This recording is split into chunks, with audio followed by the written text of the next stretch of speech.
हरियर बढ़ले अपना अरे तो जनुआ हम अरे की हई टुनटुनावाता आज जे दिल भर थोड़ा सा व्यवस्था में त्रुटि है, थोड़ा सा साउंड भी दिक्कत दे रहा है। म्यूजिशियन लोग से भी थोड़ा सा त्रुटि हो रहा है क्योंकि वो लोग मुझे जानते नहीं है कि मैं मुझे क्या चाहिए। तो जब हम रिकॉर्डिंग पाएंगे ना तो फिर गर्दा उड़ा देंगे गर्दा, लेकिन कुछ गा लिया जाए है ना, हम लोग गाने के लिए अरे राजा के गाँव मछिया हरियर बढ़ले अपना दोनों लोग मैच कर रहे हो, एक दूसरे को पहले समझो कि क्या बजा रहे हो। कभी वो कुछ बजा रहे हो, कभी आप कुछ बजा रहे हो। भाई हो मेरे यार, जब तक आप लोग नहीं चाहोगे तब तक मुझे गाने में मजा ही नहीं आएगा। आप दोनों एक दूसरे को आँख से आँख मिला के रहो, ठीक है। हरि की राजा के गाँव मछिया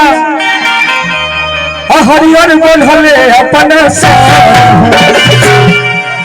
अरे तो जनुआ हम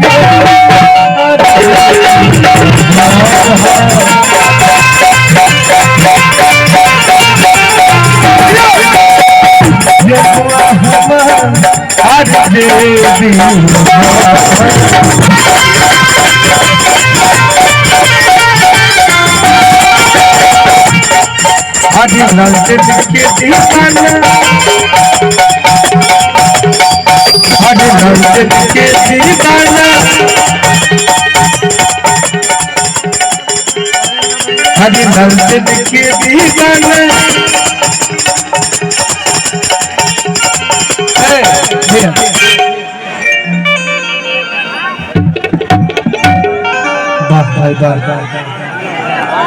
दिल खुश हो गया। देखिए भाई ने मुझे पहला बार 100 रुपया के पुरस्कार भाई देते, दिल से धन्यवाद भाई। दिन दिन रात चुगली करो तेरा परिवार में हमेशा घर की कभी कमी मत हो। यस यस यस अरे की राजा के गाँव मछिया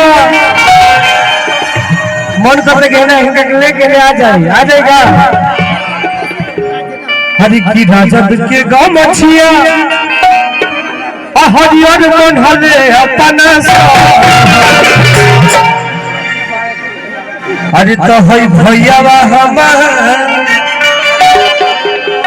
आज जे दिल भर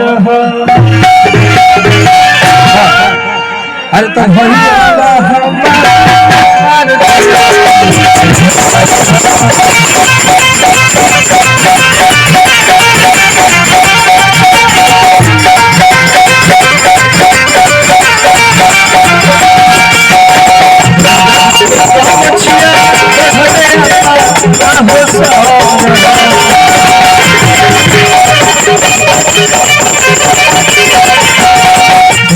के गाँव मछिया बढ़ले अपना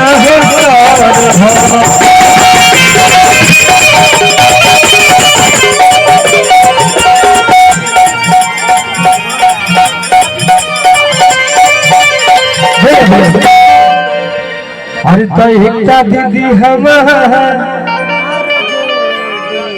अरे की एकता दीदी हम